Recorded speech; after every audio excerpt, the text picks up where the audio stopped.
የግብፅ አልደራደርም ማለትና የኢትዮጵያ አጸፋ ምላሽ በዮናስ ሐማደ ተዘጋጅቷል። በወሬ ፕላስ እንደሚከተለው ይቀርባል። የግብፅ የውጭ ጉዳይ ሚኒስትር በድር አብድላሃቲ ከሰሞኑ ከቢቢሲ ፎከስ ኦን አፍሪካ ጋር ባደረጉት ቃለ መጠይቅ ከኢትዮጵያ ጋር ቀጣይ ድርድር እንደማይኖር ተናግረዋል። ከዓመት በፊት ቀጣይ ድርድር እንደማይኖር ለኢትዮጵያ ማሳወቃቸውን የተናገሩት ሚኒስቴሩ በታላቁ የህዳሴ ግድብ ጉዳይ ከሱዳንና ከኢትዮጵያ ጋር ለ13 ዓመታት ሲደረግ የቆየው ድርድር ያለ ውጤት መዝለቁ ሀገራቸውን ተስፋ እንዳስቆረጣት ገልጸዋል። የኢትዮጵያ ውጭ ጉዳይ ሚኒስቴር ከሰሞኑ ባወጣው መግለጫ ደግሞ የግብፅን አልደራደርም የሚል አቋም በተመለከተ ጠንካራ ትችቶች በካይሮ ላይ አሰምተዋል። ረቡዕ ህዳር 24 ቀን 2018 ዓ.ም የወጣው የውጭ ጉዳይ ሚኒስቴር መግለጫ ከወትሮው በተለየ ሁኔታ ግብጾች በአባይ ተፋሰስ ሲከተሉት የቆዩትን ግትር አቋም ጠንከር ያሉ ቃላትን በመጠቀም ትችትና ማሳሰቢያ ሰንዝረዋል። ኢትዮጵያ የራሷን የተፈጥሮ ሀብት ለመጠቀም የማንንም ፍቃድም ሆነ ይሁንታ እንደማትፈልግ መግለጫው ያመላከተ ሲሆን ልክ እንደ ሌሎቹ የአባይ ተፋሰስ ሀገሮች ሁሉ በአባይ ውሃ የመጠቀም ሙሉ መብት እንዳላት ያስረግጣል። የአባይ ተፋሰስ ኢትዮጵያ ካላት የገጸ ምድር ውሃ ሀብት እስከ 70 በመቶ የሚሆነውን የሚሸፍን መሆኑን የጠቀሰው መግለጫው ይህንን ውሃ ለመጠቀም ተፈጥሯዊ እንዲሁም ሕጋዊ መብት እንዳላት ነው ያመላከተው። ኢትዮጵያ በአባይ ተፋሰስ ላይ ስትከተል የቆየችው ፖሊሲ እንደ ግብፅ ለብቻዬ ልጠቀም ሳይሆን ፍትሃዊ፣ ምክንያታዊና ሚዛናዊ የሆነ የውሃ አጠቃቀም መርህና ዓለም አቀፍ ሕግን የተከተለ አቋም እንደሆነም አስታውቋል። መግለጫው ግብጾች የአባይ ተፋሰስን በተመለከተ የሚናገሩትም ሆነ የሚከተሉት ፖሊሲ ያረጀና ያፈጀ መንገድን የተከተለ መሆኑን በግልጽ ያስረዳል። ግብጾች ድርድር እንደማይፈልጉ በተደጋጋሚ ማንጸባረቃቸው ከ21ኛው ክፍለ ዘመን እውነታ ጋር ለመታረቅ የመቸገራቸው ምልክት ነው።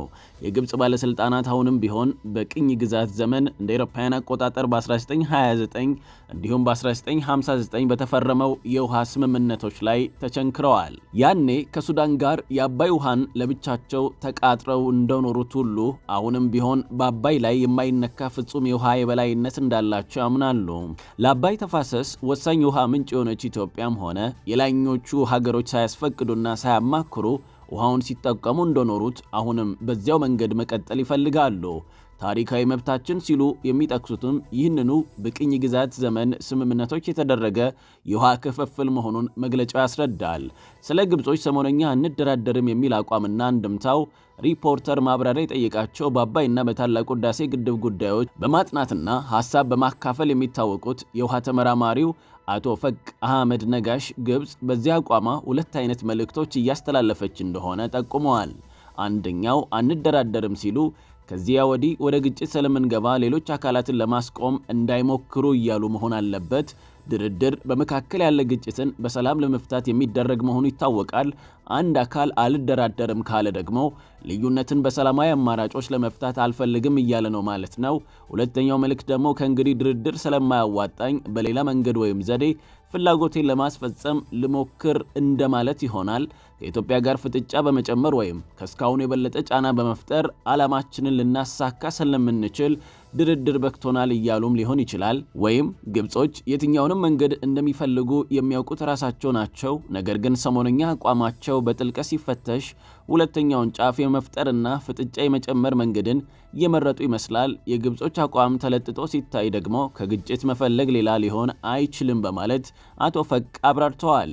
አሁን ከሱዳንና ከኤርትራ ጋር የቀረበ ግንኙነት መመስረታቸውን እንዲሁም ከጅቡቲና ከሶማሌ ጋር ግንኙነት ለማጠናከር እየሰሩ መሆኑን የገለጹት የውሃ ተመራማሪው በተለይ በሶማሊያ ሰላም ማስከበር ተልዕኮ ስም ጦር ለማስገባት የተንቀሳቀሱ መሆኑን በማከል ይህ ሁሉ በኢትዮጵያ ላይ ጫና የመፍጠር ፍላጎታቸው አካል እንደሆነም አስረድተዋል።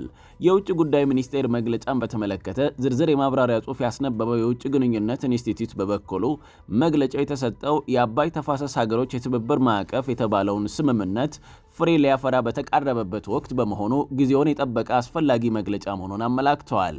የትብብር ማዕቀፉ ስምምነት ግብፅና ሱዳንን የመሳሰሉ ሀገሮች እንዳይፈርሙና ከዳር እንዳይደርስ ሲጥሩ መቆየታቸውን ያመላከተው ጽሑፉ ይሁን እንጂ ኢትዮጵያና በርካታ የተፋሰሱ ሀገሮች ባደረጉት ያለሰለሰ ጥረት በቡሩንዲ ዋና ጽሕፈት ቤቱ ሊቋቋም ቀናት እንደቀረው አመላክተዋል። ስምምነቱን ፈራሚና አጽዳቂ ሀገሮች ቁጥራቸው በመሟላቱ ከዓመታት ጥረት በኋላ የአባይ ተፋሰስ ሀገሮች ኮሚሽን የተባለ የጋራ ድርጅት በቡሩንዲ ተመስርቶ ስራውን ሊጀምር በተቃረበበት በዚህ ወቅት ውጭ ጉዳይ ሚኒስቴር የተዛባ የቅኝ ግዛት ስምምነት ላይ የተመሰረተ ኢፍትሐዊ ፖሊሲን ለማስቀጠል ለሚፈልጉት ግብጾች ከእርምጃቸው እንዲቆጠቡ ለማድረግ እጅግ አስፈላጊ መግለጫ በትክክለኛው ሰዓት የሰጠ መሆኑን ያመላክታልን ብለዋል። የውጭ ግንኙነት ኢንስቲትዩቱ መግለጫውን ባብራራበት ጽሑፍ ግብጽ ተደራዳሪ መስሎ መቅረቡን ብትሞክርም ከስምምነት ላይ ለመድረስ ግን እንደማትፈልግ ይገልጻል። ኢትዮጵያ በፍትሐዊ የውሃ አጠቃቀምና በጋራ መልማትን ቅድሚያ ትሰጣለች። ስለዚህ ድርድር በማድረግ መግባባት ላይ መድረስን ልዩ ቦታ ትሰጣለች። ግብጽ ግን ከሐቀኛ ንግግርም ሆነ ከመግባባት ይልቅ ረብ የለሽ ሙግት በማድረግ ጊዜ መግደል እንደምትፈልግ ነው ይህ መግለጫ የሚያሳየው። ኢትዮጵያ የቀኝ ገዥነትን ስትታገልና ለአፍሪካ አንድነትና ለፋን አፍሪካኒዝም ማንነት መጠናከር ስትለፋ የኖረች ሀገር ናት።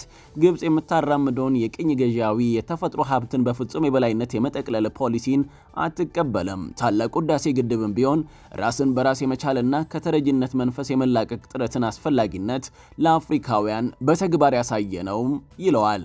የግብጽን አካሄድ የዜሮ ድምር ውጤት ያለው በቀጠናው ላይ የሰላምና ለመረጋጋት የሚደቅን መሆኑንም ይገልጻል። ግብጾች አሁን የሚያንጸባርቁትን አቋም ለመከተል ለምን እንደፈለጉ የተጠየቁት አቶ ፈቅ በበኩላቸው ሁሌም ኢትዮጵያን ተስፋ ለማስቆረጥ እንደሚፈልጉ ነው የተናገሩት። የህዳሴ ግድብ ተጠናቋል፣ ግድቡ ጉዳት እንደማይደርስባቸው አሳምሮ ያውቁታል። ይሁን እንጂ እኛም ሆነን ሌሎች የእኛን ስራ ያዩ ያለኞቹ የተፋሰስ ሀገሮች ወደ ሌሎች ፕሮጀክቶች ሊገቡ እንደሚችሉ ይሰጋሉ። አሁን የምናየው የግብጾች ሩጫ በዚህ ስጋት መነሻነት የተፈጠረ ነው። ግብጾች መላመድ አልቻሉም። ሌሎች ሀገሮች ውሃ እንደሚፈልጉና በውሃ መጠቀም እንደሚፈልጉ መቀበልና መልመድ ግብጾች አልቻሉም። ይህን እንዲለምዱ ለማድረግ ደግሞ ሁሉም የተፋሰሱ ሀገሮች በጋራ መንቀሳቀስ ያስፈልጋቸዋል። የላኞቹ የተፋሰስ ሀገሮች ውሃውን ለመጠቀም ቢንቀሳቀሱ ግብጾች እየለመዱት ይሄዳሉ በማለትም አስረድተዋል። የግብጽ ውጭ ጉዳይ ሚኒስቴር በድር አብድልሃቲ ከሰሞኑ በቢቢሲ ፎከስ ኦን አፍሪካ ግብጽ በሌሎች ሀገሮች ውስጥ ጉዳይ ጣልቃ ያለመግባት ጥብቅ ፖሊሲን ትከተላለችም ብለዋል። በሱዳን ባለው የእርስ በርስ ጦርነት እንደ አንድ ሰላም ለማስፈን ገንቢ ሚና እንዳለው ብቻ ሳይሆን በዋና የጦርነት አባባሽነት የምትከሰስ መሆኗን የተጠየቁት ሚኒስቴሩ ግብጽ ይህንን እንደማታደርግ ተከላክለዋል። በጀነራል አብድልፈታህ አልቡርሃን ለሚመራው ጦር ግብጽ ከፍተኛ እገዛ እያደረገች መሆኑን ለማስተባበል የሞከሩት ሚኒስቴሩ በሱዳንም ሆነ በቀጠናው ሰላም እንዲሰፍን ሀገራቸው አዎንታዊ ሚና የምትጫወት መሆኗን ለማሳመን ሲጣጣሩ ታይተዋል።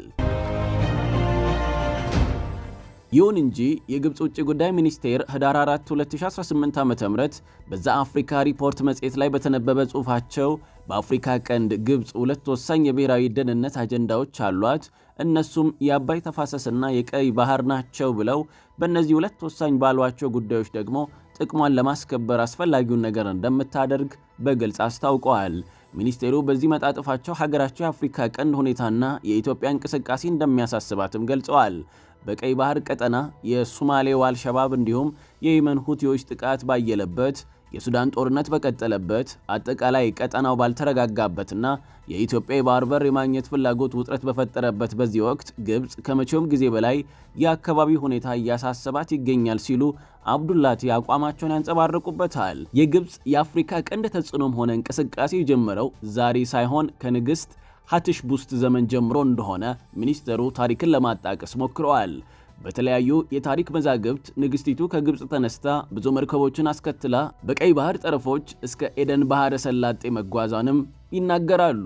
ይህንን በማጣቀስ ከዚያ ጊዜ ጀምሮ በቀይ ባህር ቀጠና ሀገራቸው ግብጽ በቀይ ባህር ቀጠናና በአፍሪካ ቀንድ ከፍተኛ ተጽዕኖ የነበራት ሀገር እንደሆነች ለማመላከት የሞከሩት ሚኒስቴሩ አሁንም ይህ እንዲቀጥል እንደሚፈልጉ ጠቁመዋል። ከጥንት ጀምሮ ከኤርትራና ከሶማሌ ህዝቦች ጋር የግብጽ ህዝብ በንግድና በፖለቲካ ተሳስሮ የኖረ መሆኑን፣ ሆኖም አንዳንድ የጎረቤት ሀገሮች በቀጠና ያለውን አለመረጋጋት፣ ሰላምና እጦት ሊጠቀሙበት ይሞክራሉም ብለዋል።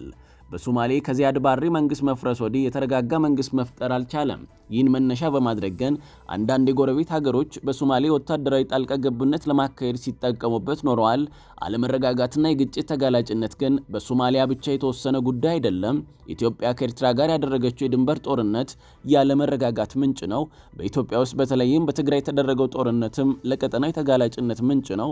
ቀጠናው ከውጭ በሚመጡና የግጭት ምንጭ በሆኑ ኃይሎች ብቻ ሳይሆን በቀጠናውም የተስፋፊነት ፖሊሲ በሚከተሉ አካላት ጭምር ከግጭት ስጋት ወጥቶ አያውቅም በማለት ሚኒስቴሩ ጽፈዋል። በአፍሪካ ህብረት የሶማሌ ሰላም ማረጋጋት ድጋፍ ተልዕኮ በሚባለው ሰላም አስከባሪ ስር ሆኖ የግብፅ ወታደሮች በሂራን በታችኛው ሸበሌ እንዲሁም በጌዶ ግዛቶች በሰላም ማስከበር እንደሚሳተፉም ተነግሯል። በቀጣዩ ወር ዕለትም እንደ አውሮፓውያን አቆጣጠር በጃንዋሪ 2026 ተልዕኮ ስራውን እንደሚጀምርም እየተዘገበ ይገኛል። የአሜሪካው የደህንነት ተቋም ከወዲሁ እንዳስነበበው ከሆነ ግን የግብፅ ጦር በሶማሌ መሰማራት የበለጠ አደጋ ሊጋብዝ ይችላል። ከዚህ ቀደም በሶማሊያ ብሔራዊ ቴሌቪዥን ቀርበው ቃለመጠይቅ ሲያደርጉ የግብፅ ጦር አደጋ ካደረሰ የኢትዮጵያ ሰራዊት ተመጣጣኝ ምላሽ ለመስጠት ዝግጁ መሆኑን ሱሌማን ደዶፎ አምባሳደር ናቸው መናገራቸውን የጠቀሰው ተቋሙ ይህ ደግሞ አዲስ ቀውስ ሊፈጥር እንደሚችል ስጋቱን ይገልጻል።